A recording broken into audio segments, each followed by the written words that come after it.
I think I might have left it upstairs in that desk. Let me see what's in the bag. You have to take it out of the case. Krishna, Krishna, Hare Hare, Hare Rama, Hare Rama, Krishna, Krishna, Hare Hare. Would you feel offended if I asked you not to clap or not to play cartels? She's going to play the drum. Maybe once we get going, we can kind of fit in. Hare Krishna. Krishna, Hare Hare,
melody, which most of you know. It goes like this.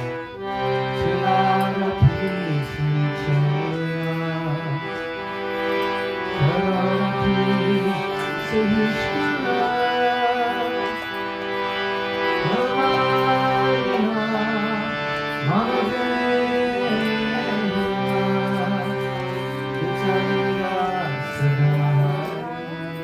You know that verse?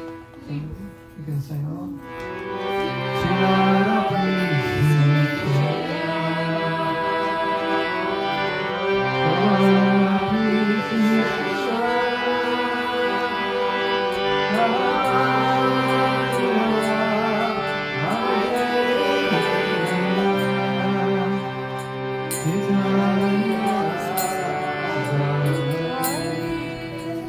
Who knows what it means? Feeling lower than a blade of grass, no taller than the tree, offering all respect unto others, wanting no respect for me.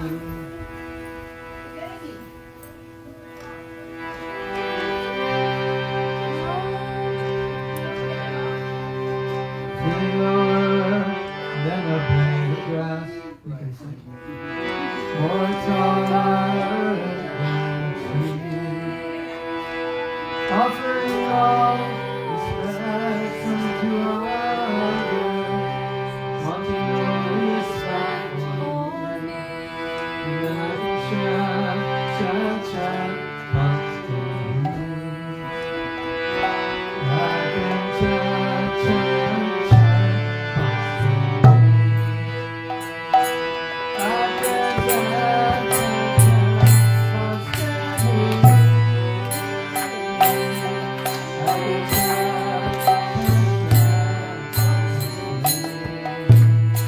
One more time. Hare Krishna,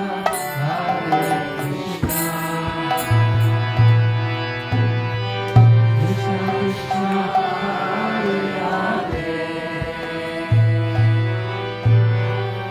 Hare Rama, Hare Rama.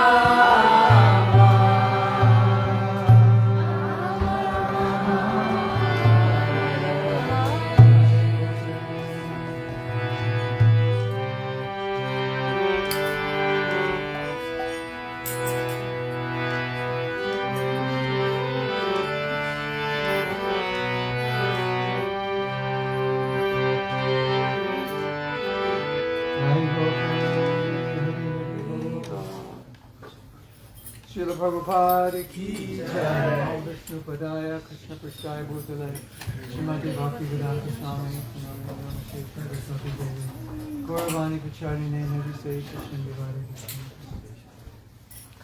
You want to do an introduction? Yes. My name is Mahatma Das, and here I am. Nice to see you. That's good enough. I'll give my own introduction. So, I've been a devotee since 1969. That's 59 years and a half. What month? Yeah, it's about 59 and 55 and a half. And still look at me, I'm pathetic. I don't love Krishna after 55 years. He wants to glorify me, but we have to tell the truth. After 55 years, I still don't love Krishna. That's the bad news. The good news is I'm still trying. And I did two great things in my life. I met Prabhupada and accepted him, and I never left him. Those are the two greatest things. Everything that happened in between was just my good fortune. Yeah. So I joined in Berkeley. We had a center right by the university. I was going to school there. And I read Bhagavad Gita, and I didn't know why I was in school, but after I read Bhagavad Gita, I knew why I was alive. And I wanted to teach it, so I dropped out. Like all good hippies, I dropped out. And my first service was to clean the bathroom. And I must say I did an excellent job. It was probably the cleanest bathroom they ever had. Why don't you put that over there? Like maybe right there. Or you can put it anywhere you want, because we have the wireless mic. And then after I cleaned the bathroom, we went on in Harinam Sankirtan at 10 o'clock till 1 o'clock. We came back, we had lunch, and then we went out from 2 to 6. And Monday, Wednesday, Tuesday, Thursday, Saturday, we went back out again from like 7 to 9. So it was a lot of chanting, a lot of purification. And in that time, I was initiated first and second by Prabhupada. And I probably heard 100 lectures of Srila Prabhupada. Maybe no, I think like 130. And several morning walks, several room conversations that I could attend. And what he gave me was so great, I wanted to share it. And about 20 years ago, I decided that there's certain things that I would like to teach, and I would like to teach them in the format of courses. So not just an hour class, but 6 hours, 8 hours, 10 hours, 12 hours, retreats, 5 days, like that. So that's what I've been doing for the last 20 years, and all the courses that I teach, I have written books about or will write books about, and have put those courses online also. So I do it live and online. And it affords devotees an opportunity to go very deeply into things which we may not have chance to go deeply into, and understand them in ways that really can transform our approach to Krishna. And so that's what I do. And not recently, but many years ago, I developed a course on humility. Not because I'm humble, but because I wanted to be humble. You're like, who are you? You're teaching a course on humility. Who do you think you are? That's not humble. No, I'm teaching it because I want to be humble, because I know I'm not. And that course, I've taught many courses, and everybody said that course was the heaviest course, because it's like you have to look at your false ego. You have to look at yourself. You have to look at what you're really like, and we don't always want to look at what we're really like. We'd rather look at what we want to think we're like than what we really are, right? So false ego does a good job of covering up what we're like, so we could just see what we want to see, you know. And everybody said that was such a heavy class. So you're going to get the same thing tonight. We've locked the doors, you can't leave. No, it's not going to be that heavy, but it's a heavy topic. Joy Hari, if you're in Bengal, it's Joy Huri. Joy Huri Dash. If you're in Bengal, it's Joy Huri Dash. So Joy Huri Dash wanted me to talk on this topic, and it's so interesting. He wants to give me a garland. Thank you. Are those the colors of the Ohio football team, or what? What is it? Today, and welcome to the jungle, baby. If you had blue flowers instead of white, it would be the color of the Florida football team, the Gators. Right? Mm-hmm. Yep. All those Gator fans don't know in their next life they're going to become alligators, but someone needs to tell them. So I have a story which really got me interested in understanding humility. And I was in Vrindavan in the 90s. And we have classes that go till like 9 o'clock. And then everyone leaves the temple. And a lot of people come in after the class for darshan. But right after the class, this elderly sannyasi, well, yeah, I was like 40, so I don't know how old he was, elderly, probably like my age now. He's an old man. Now elderly for me is like 120. You know? There. So he came in, and I was looking at him walk in, and you can tell a lot about people the way they walk, you know, can't you? Should I do a demonstration? Yes. I will demonstrate how he was walking. He had his danda, and he was walking something like, oh my goodness. And the way he was walking, because he was sannyasis are respected. The way he was walking was kind of like, don't notice me. He was walking like this. Like he wasn't looking at anybody, because if you look at people, then they're going to notice you. You just don't look. And he just wanted to take darshan. You know, and you know, he could have walked in the temple like this. Right?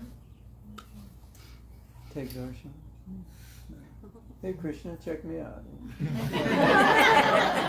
Aren't I cool? You like my new kurta? So he was walking in the opposite way. And it hit me really, really hard because he was emanating this very deep level of humility. Like he just didn't want to be seen. Because if you're a sannyasi, most of you know, the sannyasis are highly respected. And people want to offer obeisances, touch their feet, get blessings. He did not want to be seen. He did not want recognition. And I saw it and I felt it. And I was changed. That was a moment in my life when I was changed. And I realized how important humility was. And I had been a devotee, so it was 1992. So I've been a devotee like 22 years. You know, we heard classes on humility, You know those classes? They don't go like this and like this. They go like this and like that. Don't even get, they get in your brain and out of your brain. This is like, it's such a subtle subject.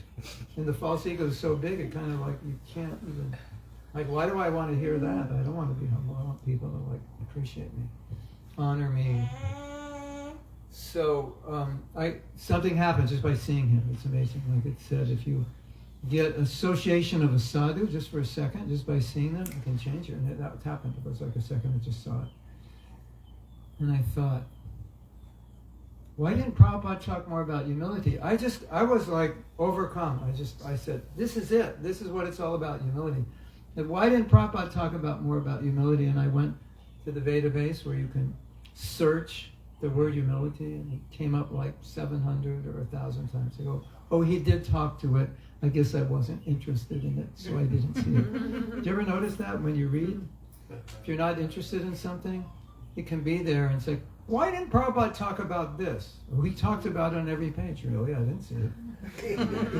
It's like really funny. We have in Bhagavatam, we have stories of couples, like the ideal wife, the ideal husband, and how the wife should be like this, the husband should be like this, right? So when the men read the chapter, the only thing they remember is how the wife should be. When the wife reads the chapter, the only thing they remember is how the husband should be. Isn't it? But both things are there. So I was kind of like that with humility. I'd read it, but it's like, well, who wants to be humble? People will walk on you. I want to be a leader. I want upward mobility in the Hare Krishna movement.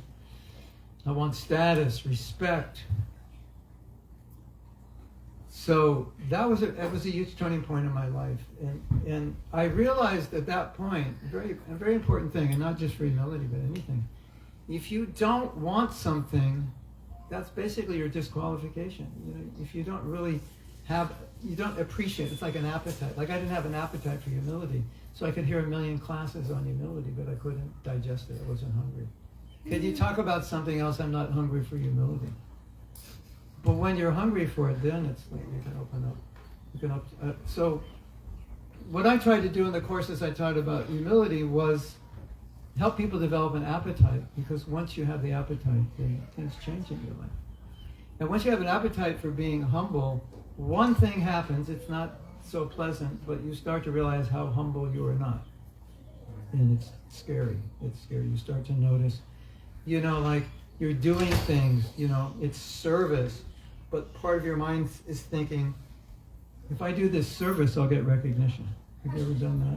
It's like, okay, I want to do the service, but this is an important service, and if I do it, everyone's going to know that I did it, and I'll become the man or the woman, that week or that month or that year or whatever. And so when I ask devotees, have you ever done that? Everybody says yes. And some devotees say, I've never not done that. And it's a scary realization when you start contemplating what it is. But it gets worse. Because when you study what Prabhupada says, then something becomes really clear, and it's like shocking. That humility, if you want to get close to Krishna, there's no closer place than humility. If you want to get far away from Krishna, there's no further distance than pride. And it's so interesting, because we all have this conditioned nature to want to be honored, isn't it? Like we want. And if we don't get, let's say you do something, in the community here, and it's a really important thing you did, and you made lots of sacrifices, and if you don't get recognized, that's it, I'm leaving ISKCON, I hate the devotees, Sometimes it's like that, isn't it? Where that is antagonistic to the nature of a sadhu and a devotee, And then we have this idea, which I'm sure you're aware of, but it's another paradox, the more you think you are advanced, the less you're advanced. And the less you think you're advanced, you're not advanced. So sometimes I'll say, like, Janaki, you're so advanced. And she'll say, no, I'm not. And then I'll say, everybody, see? She's advanced because she said she wasn't. That's a sign that you're advanced, that you say I'm not. And the sign that you're not is that you say you are. Somewhere in some Shastra, maybe it's a Buddhist Shastra, or a Chanakya Pandit, it said, the wise man is the one who knows he doesn't know anything, and the fool is the one who thinks he knows everything. So it's just the way it is. And as one advances, they naturally, something happens which is really, really important. And it's just something we have to admit if we're not there yet. But as you advance, you start to appreciate devotees because you don't think you're better than them. Because if I think I'm better than everybody, why would I appreciate it? I'd only appreciate myself. Right? So as you advance up, you're feeling, oh, you're such a great devotee, you're so sincere, you're so nice, you cook so well, you sing so well, you do puja so well, you do whatever you do it so well. Which then establishes this reality which is hard to admit, that criticism is the opposite. Criticism is, I'm better than you. How could you criticize someone unless you feel better? Or you want to feel better, so you want to push them down. So, Srila Bhaktisiddhanta Saraswati Thakur, he said, the reason that I criticize is I cannot find 1 ounce of humility like a blade of grass in my heart. That's why I criticize. That's why, whoa. I thought I criticized because I'm smarter than everybody. And I'm the only one who can see the faults. And all of you don't see the faults. There's something wrong with you. I see. That's why I thought I criticized, because I'm so intelligent. No, because I don't have humility. Because if I did, I would appreciate it. That's very, very important to consider. And then Prabhupada said, the kingdom of God is open. The kingdom of God, the doors to the kingdom of God open up for the humble. So, humility is a byproduct of advanced bhakti. That's what happens. When you progress in bhakti, humility develops. And you feel a natural appreciation for others. You become more aware of your own misgivings, your own shortcomings. And you're not afraid to look at them. You're not afraid to admit them. When people give you feedback, you don't punch them in the face. Who are you? Don't tell me. You say, thank you. You're right. Prabhu, you're kind of lazy. You're right, I am. Can you help me? That's humility. And pride is, you're lazier than anybody. Don't talk to me. Isn't it? It is. It is, yeah. How do you say isn't it in Hindi? Hena. Hena? Hena.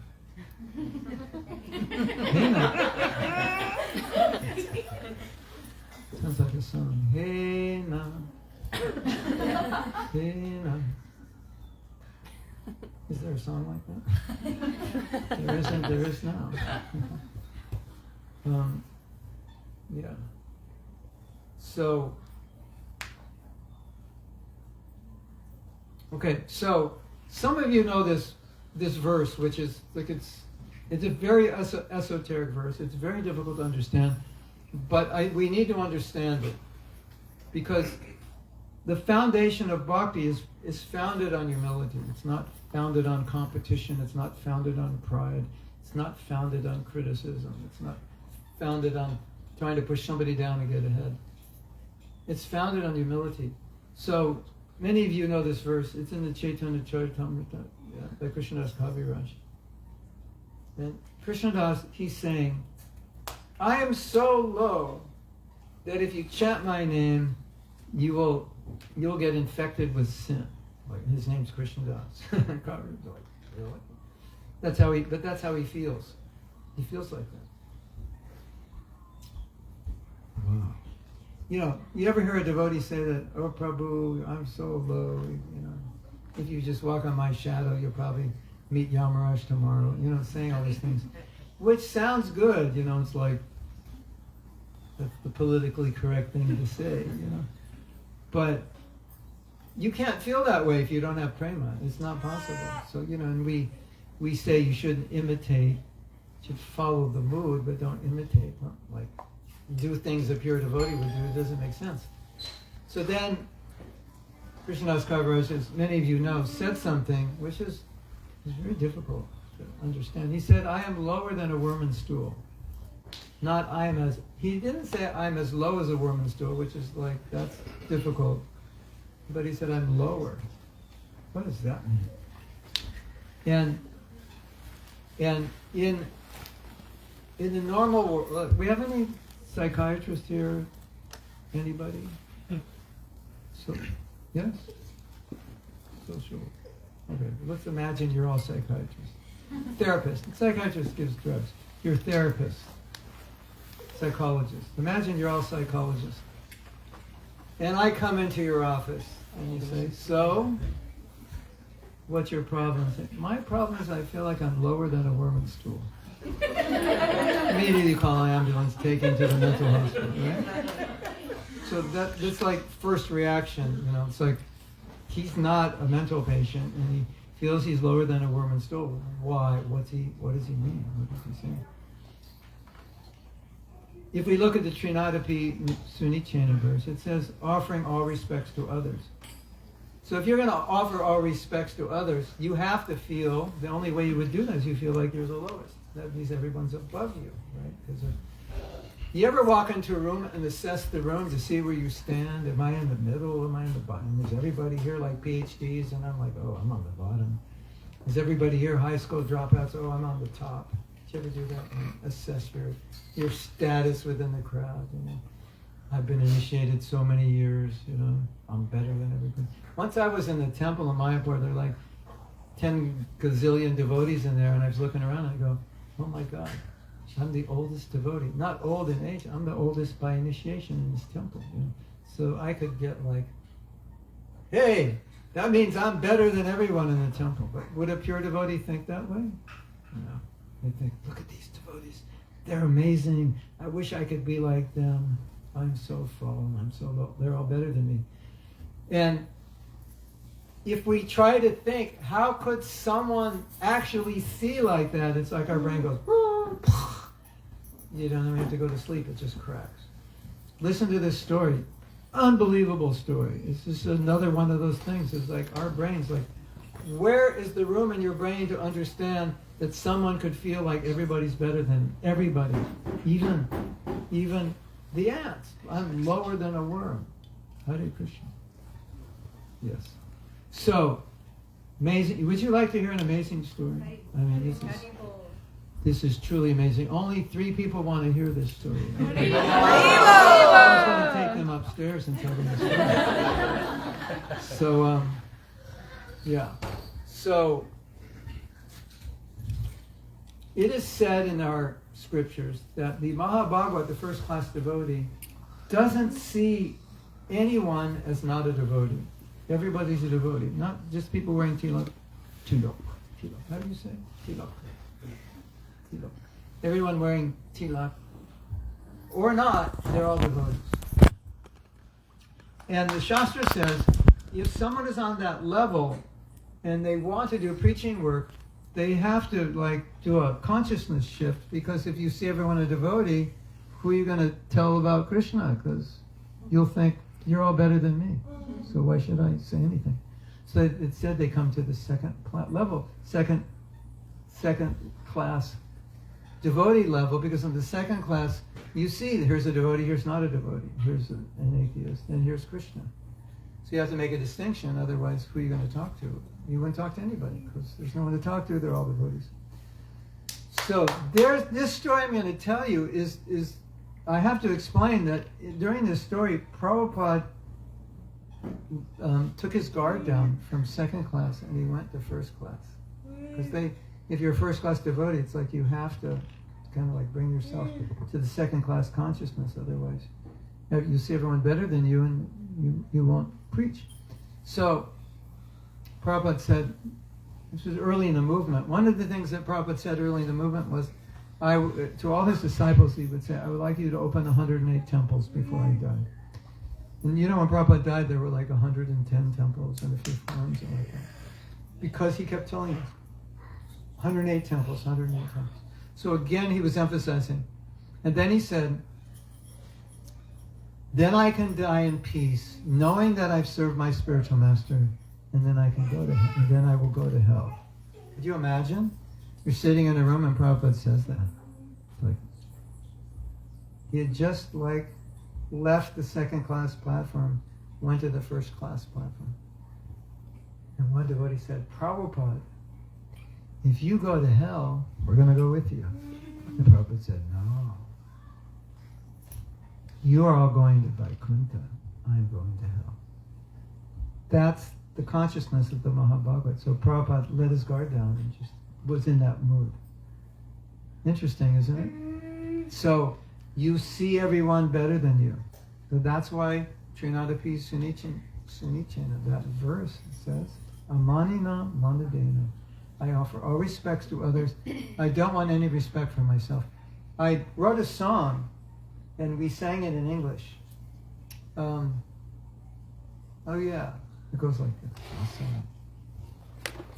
Feeling lower than a blade of grass, more tolerant than a tree, offering all respects unto others, wanting no respect for me. And every time we chant, and I go, you don't mean that, do you? I don't want any respect for myself. You don't really mean that, you're just singing that, right? Isn't it? Like, I want some respect. There's a song like that. I don't get no respect. Give me some. You know that song? R-E-S-P-E-C-T. Yeah, I want respect. This is the mentality of a pure devotee. I just want to respect others. I don't want respect for myself. So,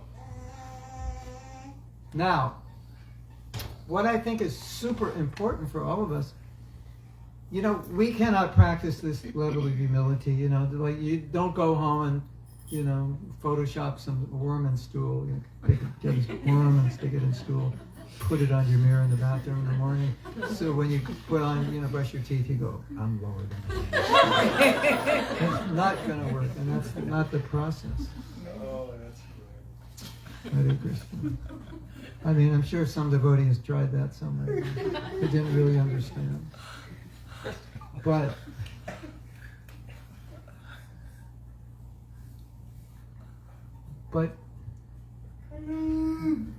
at least we understand what is pure bhakti. And then we start to monitor ourselves. Right?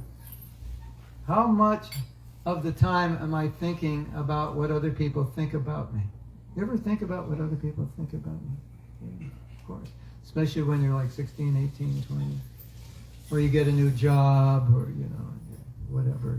You're sitting in front of people, and do they like me? Do they like my dress? Do they like my tie? They like my shoes? They like my hair? They love my hair, but there's nothing not to love about it. Right? So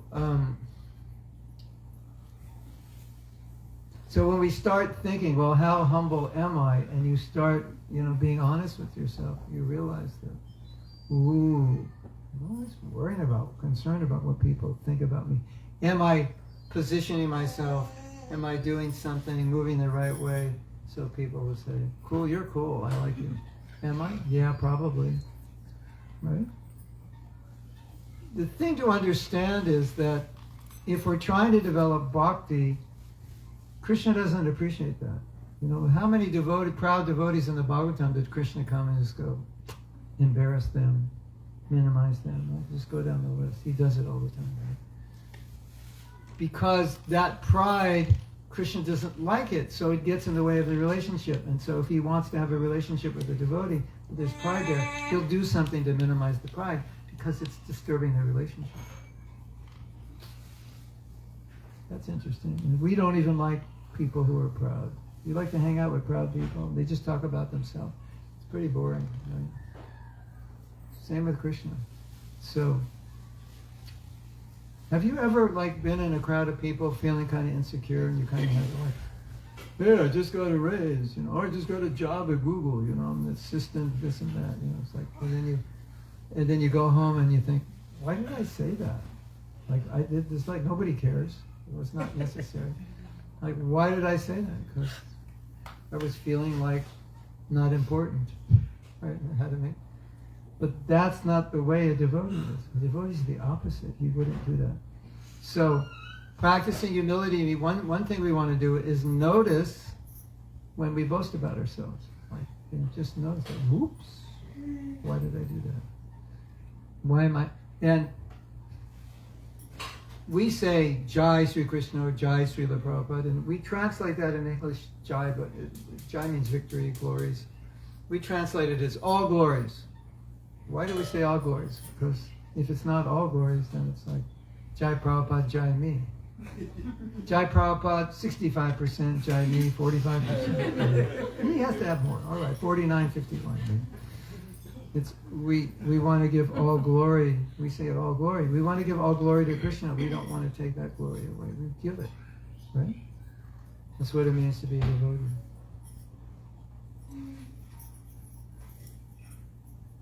Our ability to cooperate, largely based on humility. Our ability to forgive, largely based on humility, or entirely based on humility. Well, we'll say largely based. My ability to admit a mistake, that's humble, right? My ability to say, I'm sorry, I shouldn't have done that. I'm sorry for doing this. That was a mistake. That's humility. So, when you have a chance to practice humility and you don't, you just missed a huge opportunity to please Krishna and to advance. Any of you are resistant to being humble? You don't have to answer because I know the answer. We all are. Right? In the conditioned state, humility is very uncomfortable. It's like we're not used to it. It's like putting your left shoe on your right foot, and your right shoe on your left foot. It's like, oh, this feels weird. For a million lifetimes I haven't been humble, so when I put on my humble shoes, it feels like backwards. Or like they're 2 sizes too small. It doesn't feel right. So think about resistance you might have to being humble. Like, I'll lose, I'll get walked over, and so forth. Something that's really interesting in Bhagavad Gita about humility is it gives us an understanding of humility because I see so many devotees misunderstand. If I'm humble, I'll lose, I'll get walked over, etc. In the beginning of Bhagavad Gita, Arjuna told Krishna, I don't think we should fight. Krishna said, I think we should. Nah, I don't think so. My relative's over there. No, you're a Kshatriya. This is about Dharma, you should do it. Nah, bad idea, Krishna. You kill all these men, all these women won't have husbands. Right? So they're going back and forth. Arjuna. Then Arjuna says, well, Krishna, I think what I'll do is I'll play take the humble place, humble role. I won't fight, I'll just do austerities, live in the forest. I'll be a Brahmin. And, let them take the kingdom. We don't really need it. So Arjuna is looking mega humble, right? Look how humble he is. Like, so humble. But, how do you say but in Hindi? Par? Paratu. But he looks humble, but what is he doing? He's disobeying Krishna's order. So externally, he's like, I'm all humble, I'm a sadhu, I'm not going to kill anybody. I'll just live in the forest, eat whatever's there, find a cave, It's like, wow, Arjuna, so humble. Finally, as we know, Arjuna said, okay, Krishna, I'll do what you want me to do. So Krishna said, okay, take up your bow. Let's go. So Arjuna takes up his bow and fights. That's the moment he became humble. Isn't that interesting? The moment he fights, he's humble, and the moment he leaves the battlefield, he's not humble. It appears the opposite. Because he's following what Krishna wants. That's humility. So, I want to leave you with this idea. Krishna wants us to be humble. And we can please him by being humble. And You can make tremendous amounts of advancement being humble. I was just at Sadhu. How many of you were at Sadhu Sangha? Anybody? Yeah. One realization I had at Sangha, Sadhu Sangha, amongst many, but I would meet like my godbrothers.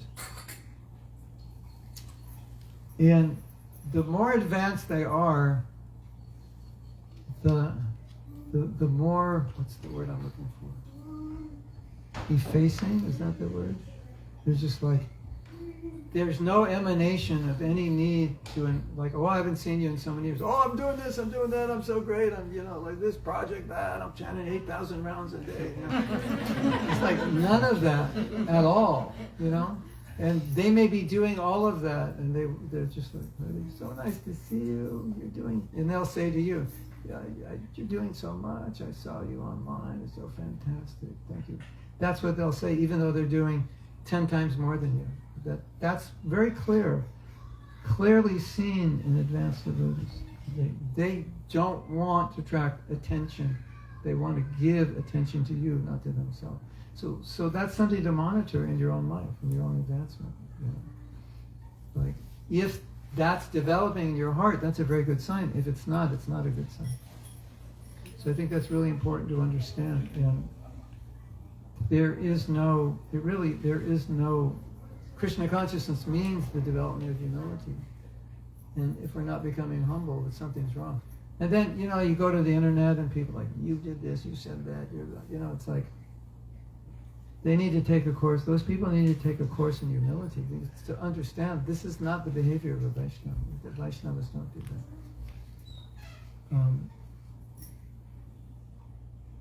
that. When Srila Prabhupada was glorified, he would say, it's all the mercy of my Guru. I'm nothing. I'm not a scholar. I'm not this. I'm not that. It's all his mercy.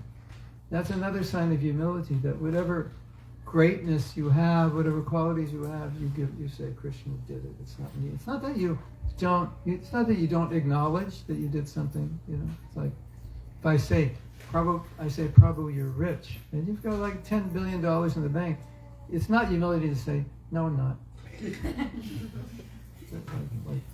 That's because humility means to be honest about your position. The humble devotee would say, Krishna has blessed me. I don't deserve it, but he's blessed me. He wants me to use this in his service. I feel so fortunate, So always maintaining that. This is coming from Krishna. Oh, Prabhu, what you did, that was so amazing. That, whatever it was, that way you organized this program, or the class you gave was incredible, or that kirtan, or that painting you did, or whatever. A humble devotee will immediately think, internally he'll be thinking, thank you, Krishna, that you gave me this ability.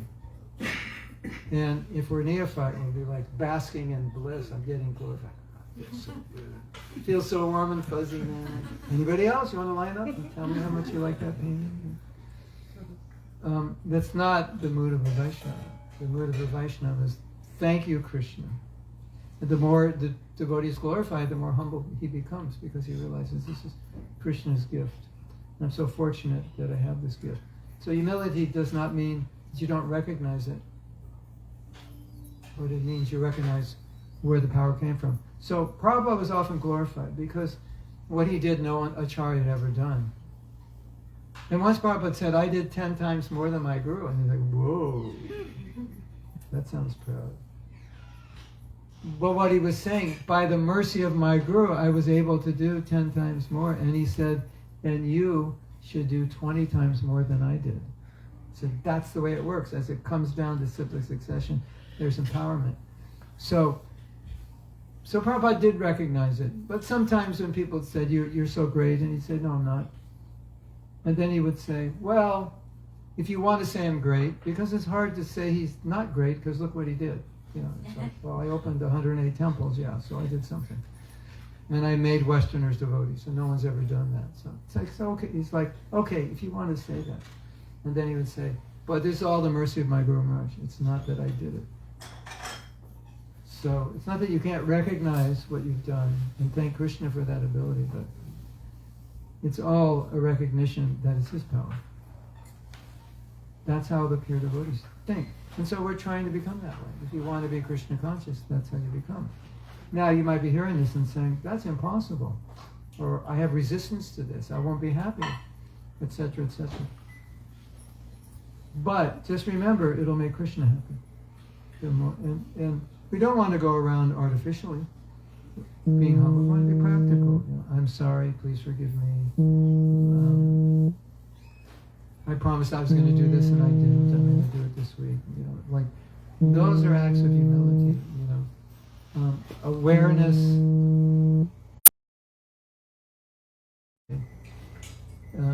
And listening and taking these things into consideration. That's humility. And this totally caught me off guard because every devotee that I know says, Prabhu, you can't be humble in the corporate world, they'll walk all over you. You've got to be assertive and this and that. You can be assertive and humble also. But anyway, so this corporate coach, what's his name? He's got silver hair. When he talks, he goes like this. Anybody know what I'm talking about? Can't remember. But he's been around since the time he had blonde hair. So he's been around a long time. Anyway, he's one of those top corporate guys. So, you know, the YouTube video comes up of him, and he says, the number one quality of a leader is humility. I'm like, wow. Every devotee told me in the corporate world, they park humility in the parking lot. They don't allow it inside. And he's saying, the number one quality is humility. Why? He said, because if you're humble, this is for a leader. He said, if you're humble, you will listen. He won't say, you've got nothing to tell me. I've been, in charge of this company for years. You're just out of college. You don't know anything. No, he said, tell me, what did you learn in college? I want to know. I was heard at Infosys, that some new, somebody came straight out of the university and he knew a lot about things that some of the older employees didn't know. And he gave a talk to the whole company, and the head of Infosys sat in the audience and listened. I can learn. We can learn. You give me feedback, I should listen. That's wow. We could use a little more of that, right? Now, don't you like leaders that when you say, what about this, what about this? I think this should be better, this, that, and they go, thank you for that. I'm gonna consider that. That's a very good point. Don't we like leaders like that? And those leaders we have this problem. Sometimes they go to temples and they say, well, we have this problem. I go, well, why didn't you tell the leader? And they go, he'll never listen. Or we tried that, it's so frustrating, isn't it? So where there's more humility, there's just everything is better, but it's not easy. We resist it, we're conditioned. But at least if we know, that's the goal. So then you might say, Prabhuji. Prabhuji. Especially if you're from South India, you'll say, Prabhuji. Prabhuji, won't I become humble when I'm advanced? And I will say, yes, but how are you going to become advanced if you're not humble now? Right. So here's a little saying that I made up. The road to humility is paved with the practice of humility. And you can change that for anything. The road to compassion is paved with the practice of compassion. The road to forgiveness is paved with the practice of forgiveness. The road to blank is paved with the practice of blank. That's just how it works. Prabhu, you're so angry. You should control your anger. No, Prabhu, when I become Krishna conscious, I'll stop being angry. Well, naturally, you're going to say, if you're angry, how are you going to become Krishna conscious? Yeah? You have to practice it. You have to practice it before you have it. You practice it, and that's how you get it. And that's extremely important. The last thing I want to say, we can have a little discussion, some questions. The last thing I want to say is, I don't know if you know how disturbed Prabhupada was when devotees didn't get along, but I will tell you. Sometimes he was so disturbed, his mind was too agitated to translate. He couldn't. It was just, what did Prabhupada, how did he say? He had a way of saying that. Like, it's breaking my brain or something. Didn't have the peace to translate. And he's a Mahabhagavad. So you can imagine.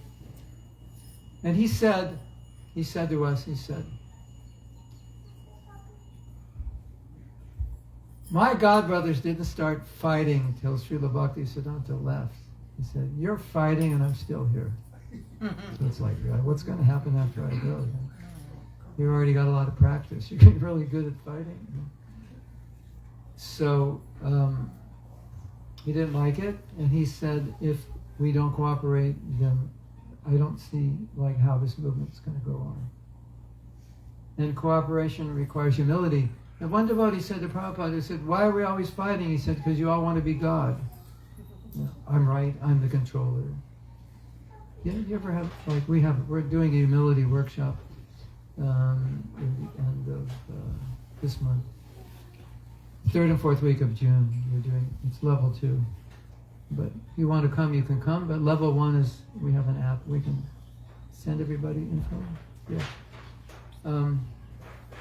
We can send you info about it. What was I just saying before that? I lost my track of thought. Cooperation. Yeah. About cooperation. And I forget where I was going with that. But anyway, we know how much Prabhupada stressed that and how important that was. For the story that how Prabhupada used to get disturbed because of the conflict between the... Used to what? Prabhupada used to feel disturbed because of conflict. Yeah. I forget. Anyway, I think the point is clear. So it's a. Oh yeah, I know what it's saying.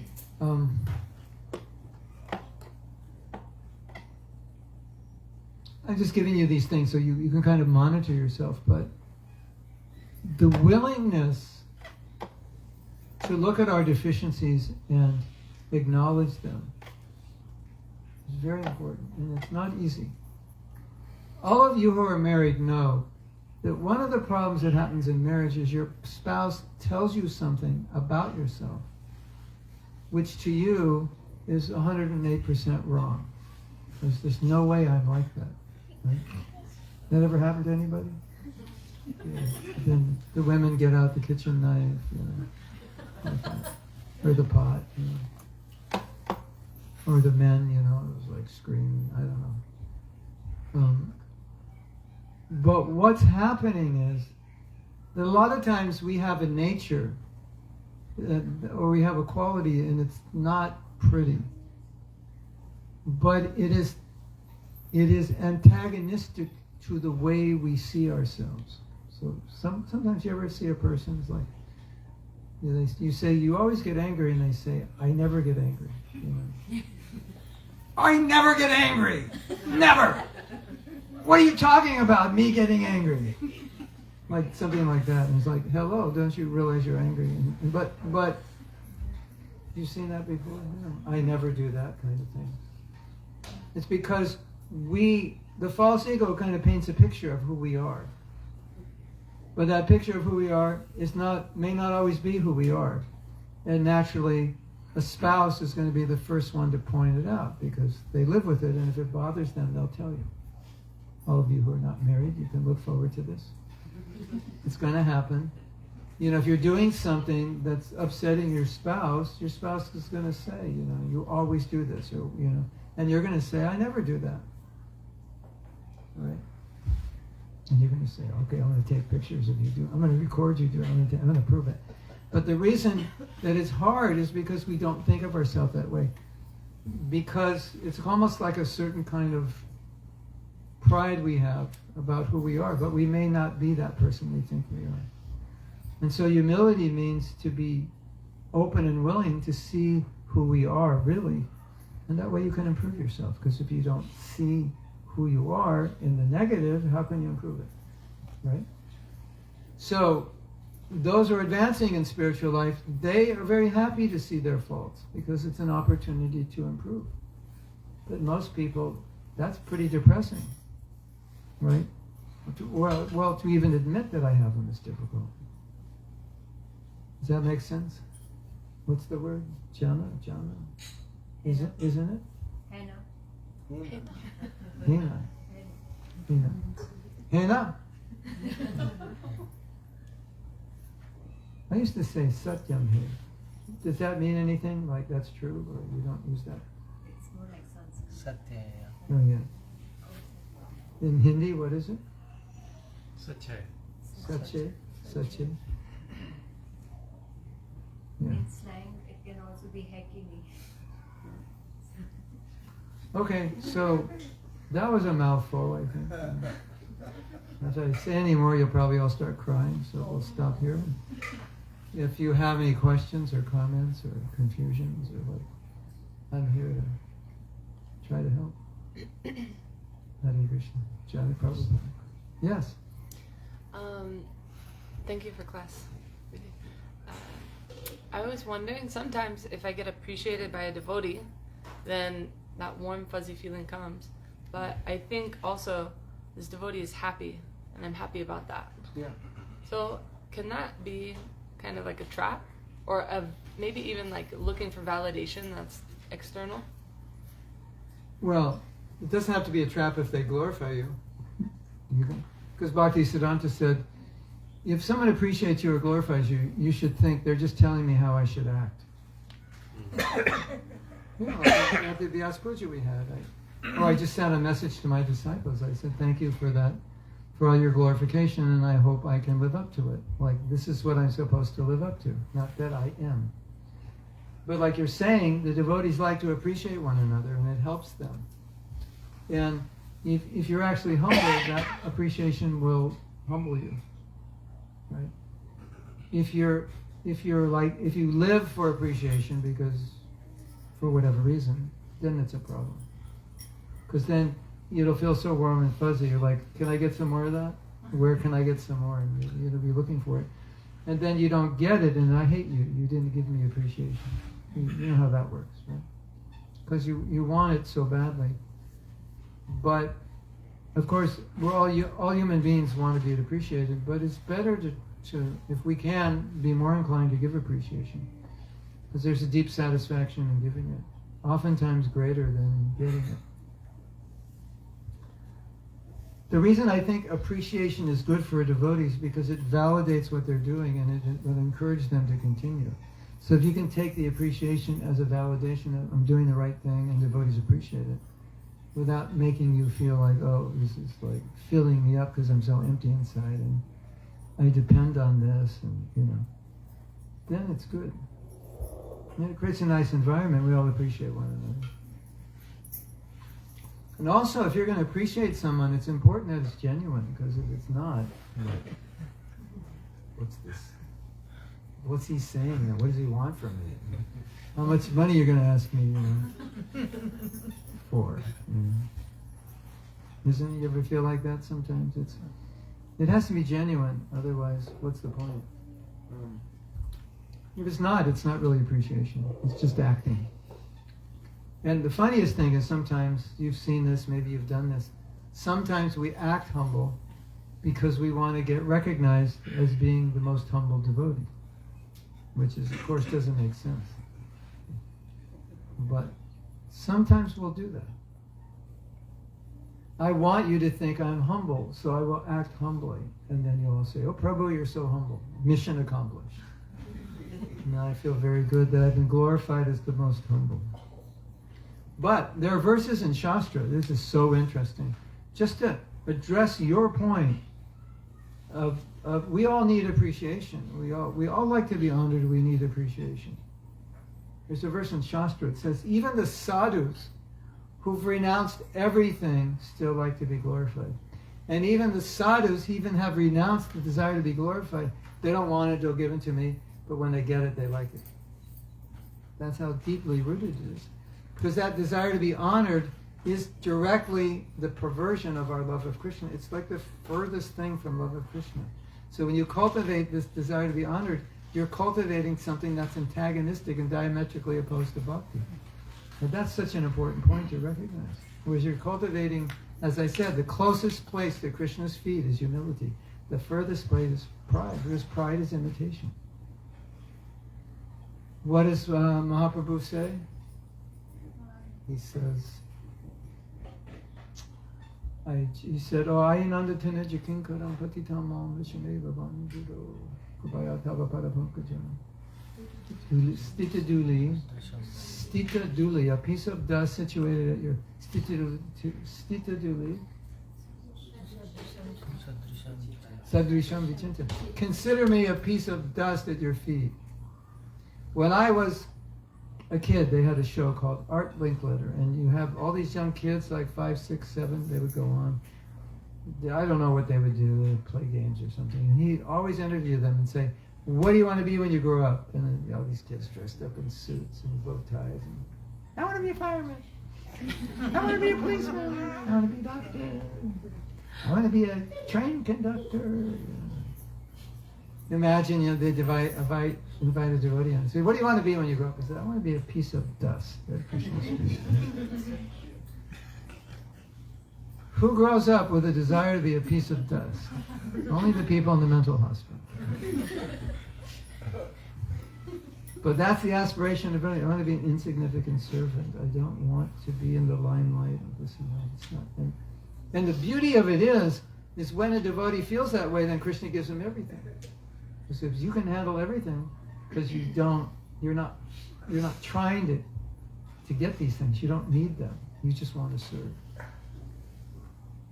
That's it. That's what it's all about. And it's like there everywhere in Prabhupada's books, but it's so easy to miss it. It's like, because it's so subtle. It's like we don't know what it is. We don't even know why we should be humble. We think about it and we have nightmares. Oh, you're all going to have nightmares tonight. Oh, I have to be humble. Oh, I can't sleep tonight. It was so heavy. I can't face it. Yes. Hare Krishna Prabhuji, thank you for this lecture. One thing that I struggle deeply is, I don't know how to be humbled, like when I'm angry or like deeply hurt by a person. Yeah. Like I try, but like it just does not make sense. Yeah. So how can I improve myself? Well, I think the best thing that I've discovered is that, here's my little joke. If you don't want to be hurt by people, I know a place you can go where nobody hurts you. That's the spiritual world. So if you don't like being hurt by people, I would advise that you try to go back to Godhead in this life, because nobody's going to hurt you there. So that's my joke, but it's true. There's a saying, hurt people hurt people. People who themselves are hurt. If somebody's hurting you, there's something hurting them.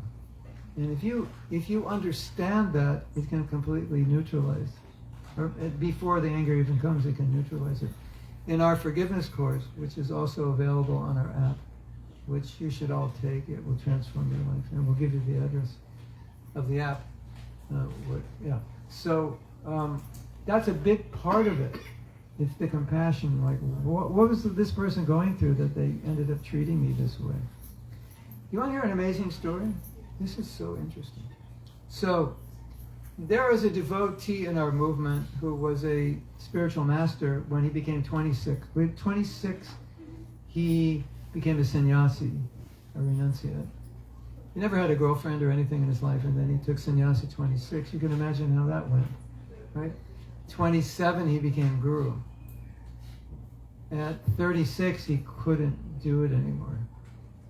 And he was in charge of like 5 temples, and I worked very closely with him. So one day we got a letter. Not even we, only his disciples got the letter. He never told us his plan, and he had left, and he said, I don't have the strength to be your spiritual master, and you should take shelter of another guru. I'm not able to do this. He didn't even tell us. The people he was with, his closest people, never told us. You know the picture of the Twin Towers just going, well, that's what all our lives were like. Everything was dependent on him, and it just crashed. I was so resentful. How could you do this? You betrayed me like that. So that happened in 1986. Maybe the year 2000 or 2004. I was at a workshop, and they put us through a forgiveness process, and I forgave him. So from 1986 to 2004, do the math. That's a while. It's a bit of a time to hold on to resentment. Resentment is very toxic. It's very heavy. But check this out, ladies and gentlemen. So let's say it's probably 2004. So 86. So it's like 14. It was like 18 years. It was about 18 years before I met him again. He was at Ratha Yatra. Ratha Yatra. You know, Americans say Ratha Yatra, but it's, you know it's Ratha Yatra, right? Ratha Yatra. He was at Ratha Yatra. And I had forgiven him. He's like, we were close, but I had forgiven him. So once you forgive somebody, all that negative feelings, emotions, they're neutralized. It's like nothing happened. It's really magical. So I went up to him. And when he saw me, he just put his head down. And he said two things. He said, I know I let you down. Please forgive me. And he was feeling that way as soon as he left, obviously.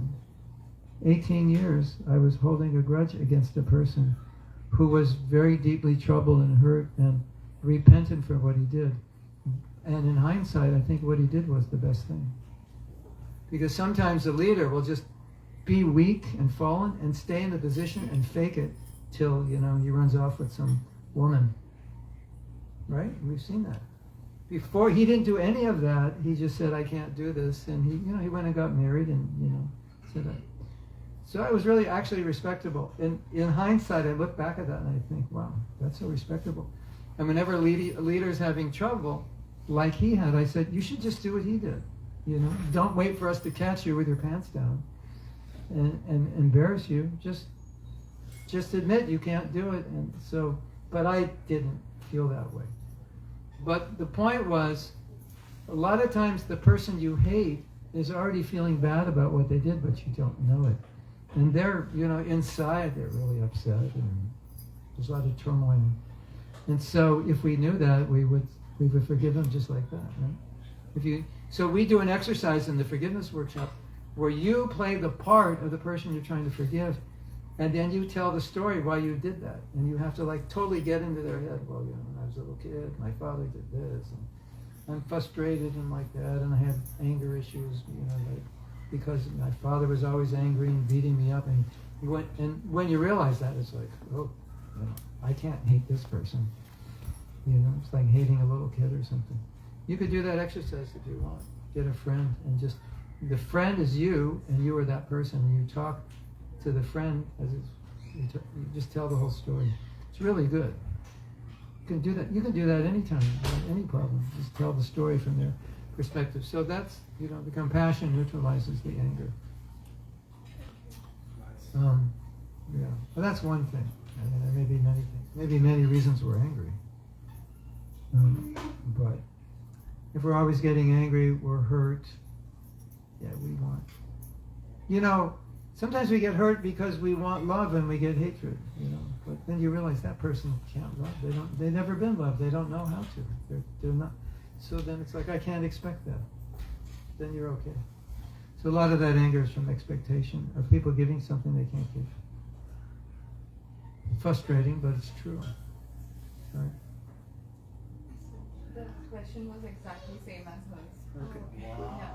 You should take my forgiveness course. It's really good. I don't even know how I create these courses, and I go back and look at them and go, wow, that's good. And I go read books on forgiveness, and I go, oh, I said the same thing, and I didn't even read this book. It's like, Krishna's merciful to me. I'm so great, you should glorify me. I came to Cincinnati to be glorified. That's the only reason I came. Okay, I think we've gone too long, unless someone's dying to ask a question. Yes? I have a comment and a question. Okay. December last year, I went for my 25th completion of my medical school in India. Oh. And I can testify what you were saying, that meeting them, everybody was like boasting, I did this, I did that, and this, just like how you're saying. So, so just a comment. Yeah, and the humble ones don't say anything. Right? Isn't it? Were there any humble ones there? I don't know. I kept my mouth shut. There was one humble devotee. But even now, you joined that group, and I've not been in contact with them for years. And now everybody, they win this award or this medal, they put it in everybody saying congratulations, this and that, and this and that. So as you said, it's an external need for external validation which is required. I mean, we are so in need of validation. We'll want to get validation for taking a picture of our dinner. You know? That's weird, isn't it? Especially for my generation. Like, in my generation, if someone like took a picture of their dinner and sent it to their friends, I think this guy is like, there's something wrong with him. Wouldn't it? Wouldn't it? I also have a question. So I always feel that, you know, being part of ISKCON's community, I think we practice humility, we meet each other, you know, when we have sadhusanga, or we are able to kind of convey our humble attitude to them. But when we go to work, like I'm a surgeon, you know, I can't imagine to be humble in the operating room, thinking that I'm lower than everybody who's around me. It's just not applicable. Prabhu, you take the scalpel, you know. It's just not applicable. So how do I connect with this person? Because part of what humility means is you are employed by this organization. So your humility is to do the best possible job you can. And if someone is not doing the best job, you have to correct them, because that's your humility towards the company. So humility is always like, who am I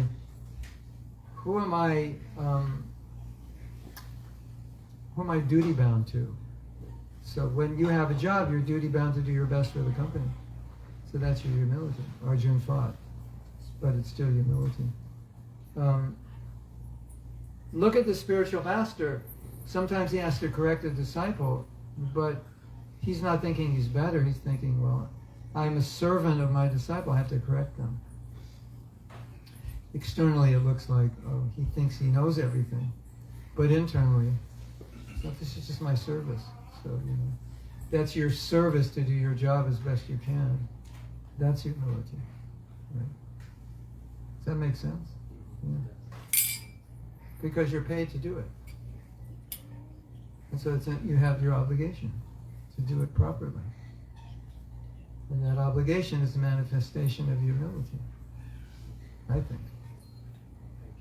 Marianne has a question. I'm just wondering, is it the difference between unworthiness and humility? Yeah, there's a huge difference. But the great devotees who use the word unworthy, but unworthy can be positive. If I give you something, I'm going to give you $1 million. And you say, why me? I'm unworthy. But you're happy to get the million. Right? Even though there's no reason. So sometimes when we say I'm unworthy, it's a very positive thing. Because Krishna is giving me so much, Prabhupada is giving me so much, and I don't feel that I deserve it, because I really haven't done anything to deserve it. But I'm very happy. And the more unworthy I feel, the more I appreciate what they're giving. Because if I think I'm worthy, it's like, oh yeah, you gave me this, but of course I deserve it. You know? So that unworthiness can be a very positive thing. It's not like a unworthiness where, you know, I don't think I deserve, I'm loved by God, or or anything good in life I don't deserve. It's an appreciation of that everything that I have that's good it's just a gift. It's what I want to say, a little clarity. Feeling unworthy of getting the gifts and feeling unworthy as a person is a little different, because feeling unworthy as a person can be like, I'm useless. I don't deserve anything. I give you $1 million. Take it. I don't want it. I don't deserve it. It's like, so that's not what we're talking about. But it's an appreciation, because Krishna's giving so much that we're not worthy of. We didn't really qualify for it. So, if I say, I'm opening this university, it's better than Harvard, then you can come for free. And you say, but I'm only a high school graduate. No problem. Then how much will you appreciate that? The more you feel, if you will say, I got a PhD from Yale, so big deal.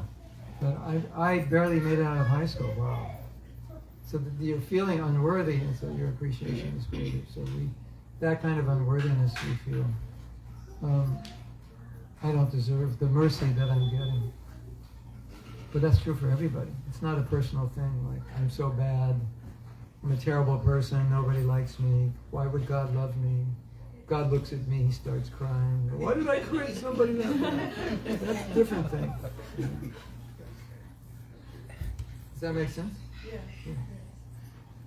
So Jai Prabhu stole my question. Same thing. My question was, being a surgeon, being in a medical field, or being a teacher, unfortunately you do have to carry some authority, otherwise no one's going to listen to you. How do you turn that off when you leave work and not let it get to your ego and feed your ego? Yeah. Well, I think it's better you execute that authority humbly, then you don't have to turn it off. Because then it shouldn't, though this is a good question. We don't want to live a life of duplicity where we're kind of like, okay, for these 6 hours I'm not Krishna conscious because I can't figure out how to be in this situation. I would suggest figure out how to be Krishna conscious in that situation. Figure out, well, what does humility look like in that situation? And a lot of times it's not what you're doing externally, it's what you're thinking about yourself and these other people. So I'm a servant, I'm trying to help you. Why am I taking an authoritarian position? Because I know more and I can protect you, I can help you, I can educate you, and so forth. It doesn't make me better. So here's one of the most important things to understand about humility and pride.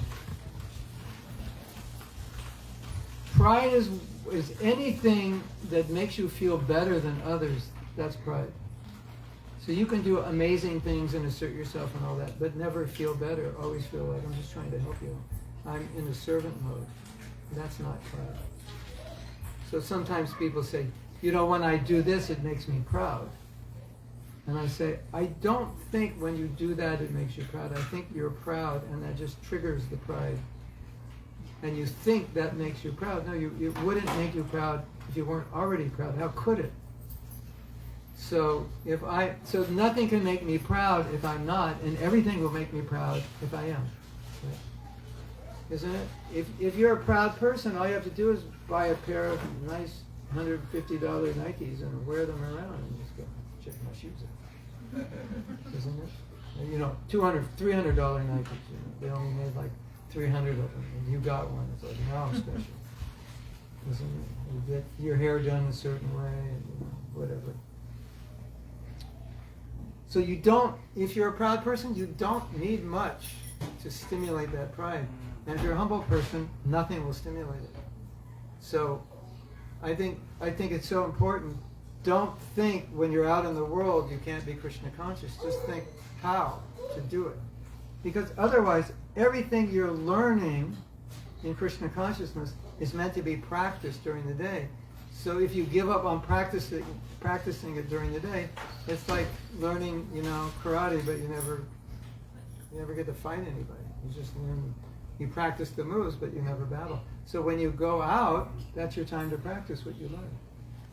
Cinncinati, Cinncinati. So how can I go out and be in servant mentality and assert myself as I have to do, but never think I'm better? Always be in, like a parent. They have to do so many things, right? To serve their children.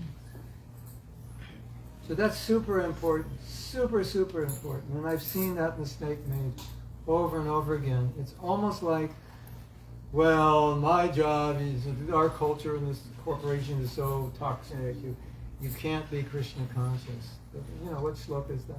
I haven't read that sloka. In this company, you can't be Krishna conscious. In this, we used to, when we were brahmacharis and got married, we'd write Prabhupada, I can't be Krishna conscious if I'm married. Like he got 1 million letters like that.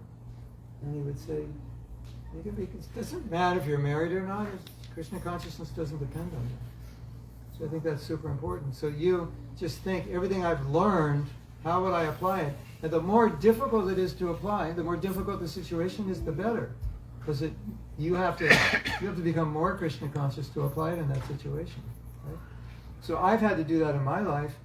And I felt like I can't say this is true entirely, but I felt like I had to face challenges outside of living in the ashram that I never would have had to face in the ashram. That's made me stronger in ways that I wouldn't have become if I didn't face that, if I didn't move out and get married and all of that. So I'm not saying, you sannyasis, get married, face the challenges. Not like that, but circumstantially, if that's what you have to face, and you figure out how to be Krishna conscious in that situation, wow, it's really powerful because it is a difficult situation to be Krishna conscious in. And that really helps. Does that make sense? Jana? Like that. Hannah? I have a comment. Yeah, yes. Thank you for a great class. One of the things that, at least for me, epitomized Prabhupada's being humble was that every time he finished a lecture, he said, "Thank you very much." And at least for me, for him to tell me, "Thank you very much." After everything that he has given me, I don't know about you or anybody here, but what he has given me, he's thanking me. Yes. So that is the ultimate gratitude. That is the ultimate sense of being humble, is saying thank you. Because if I can't say thank you, then you say thank you to me. That's the position. And the second one was that one of our godbrothers at one time said, "Oh, Prabhupada, I am the most fallen."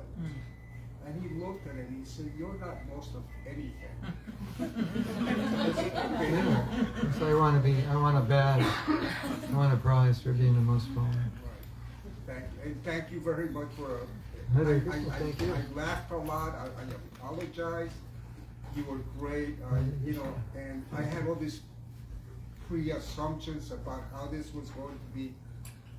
Look, I like Japa classes and all this, and I said, I'm nasal right now. I'm going to go to 108 rounds with these people chanting Hare Krishna, Hare Krishna. I was not into it. Right now, I feel like I'm getting a download of glucose. Anyway, Hare Krishna, thank you very much. Thank you. What's next on the schedule? Radhika wanted to ask one last question, if that's okay. Yeah, it's fine with me. I could stay here all night, but you might be getting hungry or something. Yes. Very, very wonderful class. I've been a little bit doing many things, but maybe I missed this point. I just want to ask.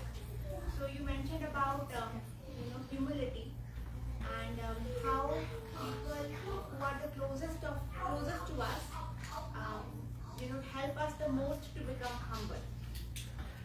So if you are in a situation that a person who is very close to you is telling you something, to make you humble, and either maybe it is our false ego, which thinks that it is the other person's ego. That is why he is telling me this. Oh, okay. So how do we help ourselves and the other person in this kind of a situation? I don't know if you can help the other person, but Srila Bhaktisiddhanta said, if someone criticizes me, I should think Mahaprabhu is sending him to make me humble. You know this story? There was a man who was very critical of Bhaktisiddhanta, like extremely critical. And Bhaktisiddhanta's disciples one day got news that this man had died. And they thought, Bhaktisiddhanta is going to be so happy to get the news. And they gave him the news and he was really upset. And they said, why are you upset? And he said, he was my greatest friend because he was always correcting me. So, he wasn't putting on the show, he felt that way. So, if we can feel that way, that's pretty advanced, isn't it? How do we help ourselves feel that way?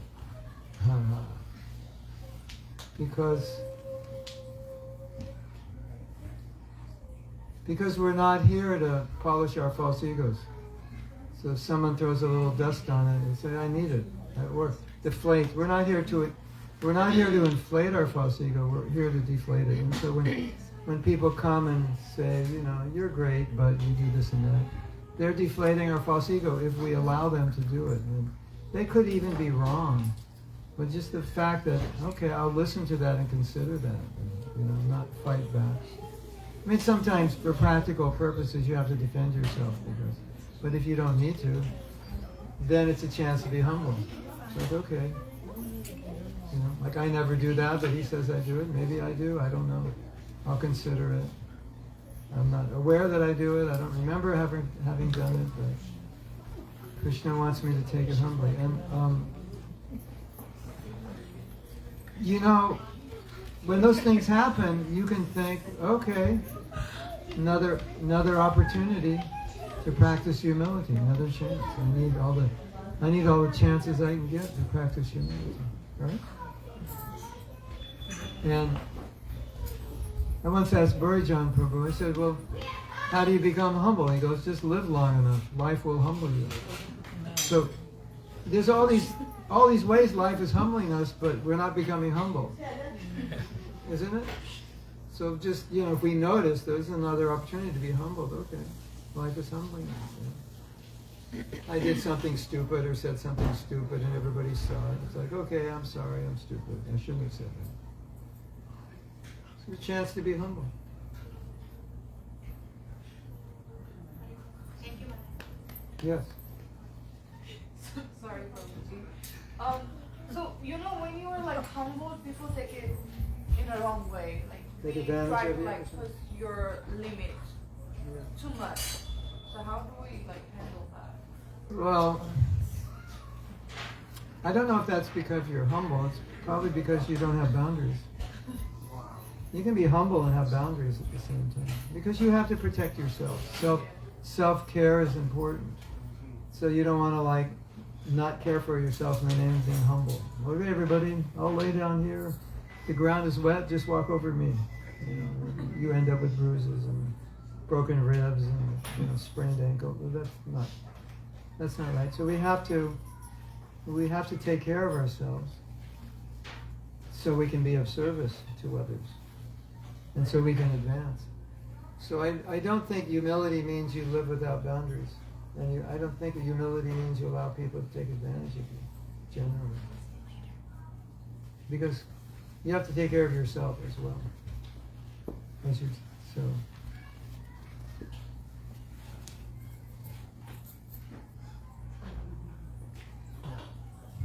that okay?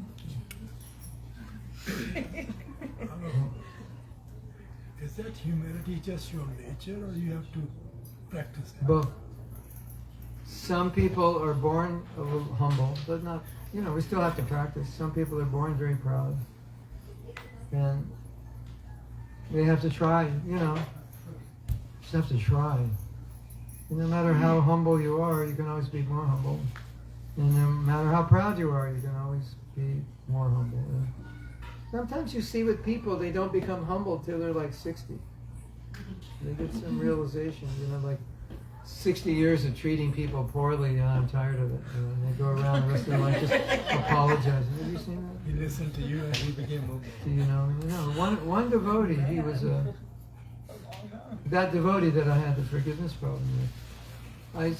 When he came back, he was, he was in Grihastha life, and then his kids were growing up, and he came back. And he would walk around to people, and he would say, "Do you know me?" Because it was like 30 years, it's hard to remember. And also people look different. He said, "Do you know me?" And if they said, "Yeah," and he said, "If you know me, I probably offended you, please forgive me." And he bowed down to them. Wow. So he wasn't the humblest guy when he was 27, but at 57 he was, or 67, whatever it was. I know many devotees like that. So we can always become more humble, and some people are just, they're born that way. You remember, I don't know, were you in Dallas when Kirtida left her body? Yeah. So Tamal Krishna Maharaj, in the eulogies to Kirtida, I don't know if you remember this, we were hearing about her life before she was a devotee. And she was a nurse, and she'd go 24-hour shifts, and drink 3 Coca-Colas in a day. She's just total sacrifice. And we only knew her as a devotee, and that's what she was like as a devotee, but her friends came who were nurses with her before she was a devotee, and they said she's always been like that. And Tamal Krishna Maharaj said, "I don't think I'll ever be like that in my life." That she was born that way.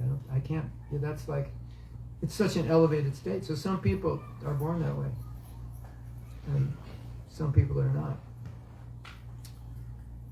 But we still have to work on it and do our best. And I always say that, the more challenged you are, it just means the harder you have to work on it. So she didn't have to work on her service attitude. She was born with it. But I have to work on mine. I like people to serve me, so I have to work harder at it. Yeah. And what's also interesting in your question is whatever degree of humility you cultivate in this life, or any quality, if you don't go back to Godhead, then that's where you start in the next life. Or if you didn't cultivate that quality, then you have another life to work on it. But if you cultivate it now, then maybe you don't need another life, or maybe in your next life you just you don't have very far to go, because there's a nice story, Daksha. Daksha cursed Lord Shiva and got really angry, and then he took birth again, and then he had given birth to like 100 sons, and he wanted them to be the progenitors to populate the universe. And Narada Muni preached to them and said, just be brahmacharis. You have the capability. And Daksha was really upset, but he didn't say anything. And then Daksha had another 1,000 sons. And then Narada Muni did the same thing. And then Daksha got really angry. I kind of told you that wasn't a good idea, and you did it again. And she got really angry. And he had apologized in his last life to Lord Shiva. But in the commentary it said that he had apologized, but it wasn't full. So he was still an angry person. And that's why he still got angry at Narada Muni, because he hadn't purified himself. So the point was, if you don't eliminate it in this life, you have to come back and eliminate it. You have to work on it, The dentist says, you got some cavities and this and that. They're not emergencies, you could wait 6 months. When do you want to come back? 7 months. Tomorrow, I'll do it tomorrow. No. So we do that with our spiritual life. If I don't make it in this life, next life. But it's not any easier to work on a problem tomorrow than it is today. I think it's easier today. So that's what that story tells us. So, it's like, if you have a situation or an artha or an obstacle, work on it. Because it's so great when it goes away.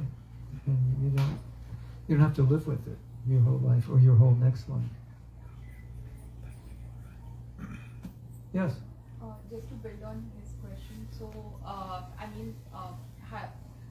you mentioned that if you're proud, you will feel proud.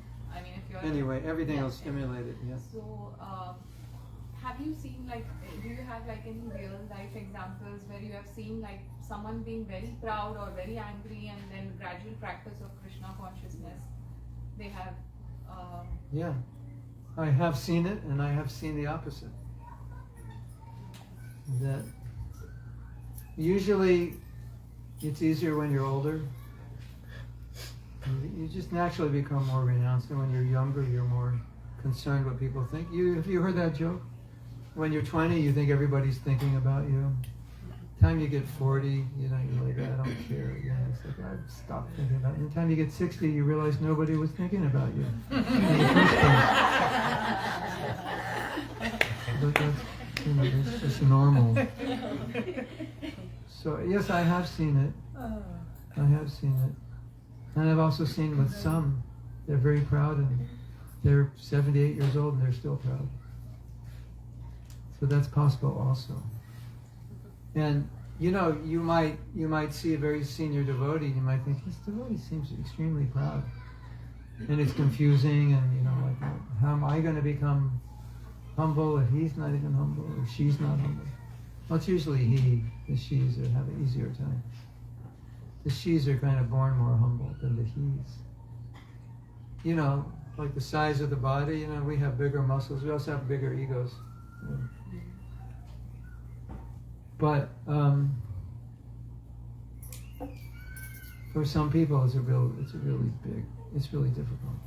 But for others, I've seen very proud people become humble. And sometimes Krishna puts them through life situations to humble them. It's like they have nothing to be proud of anymore. They kind of made a mess of their life. It was public. then they show up, and it's like they're just themselves because they can't fake it. They can't fake being something because everybody knows what they're like. You know, so that helps them. But there are cases like that when it's exposed to the world and they still pretend they're God's gift to the universe. So it's like their nature. I had one God brother, and I was talking about another God brother, and I was saying how this God brother is very proud, even though his faults have been exposed. The other God brother said, "Yeah, I don't think in this life he's going to become humble. I don't think it's possible." But certainly more humble than he would have been if he wasn't a devotee. And for other people who were like him, they've become very humble. Because when you get old, it's like not being humble is like, that doesn't make sense. It's like everybody knows. You're more real about who you are. You don't need to pretend. You're more secure.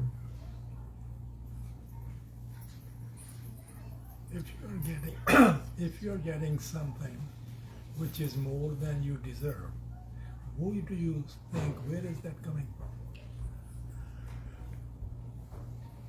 Prabhupada said it's coming from Krishna, Lakshmi. And if you're not a devotee, it's coming from Maya. If Krishna's pleased, he'll give you facility because you can use it. Could be a karmic thing that Krishna allows, that karma to just work through your life. But we do see that Krishna really likes the humble devotees. He gives them more because they use it. They use it really well, especially in terms of, if you're a leader and you have followers, it's really difficult unless you're humble, because it'll go to your head.